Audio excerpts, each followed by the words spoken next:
Siit voitte kyyditä pikentyksiä. Täältä voitte kyyditä.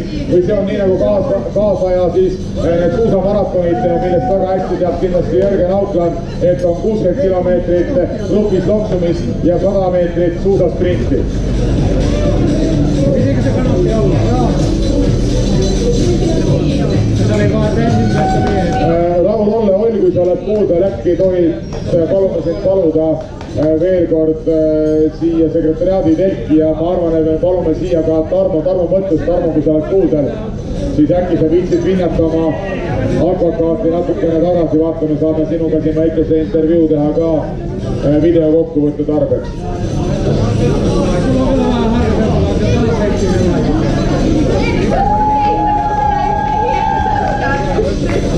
Minuutti siinä peruuteltiin.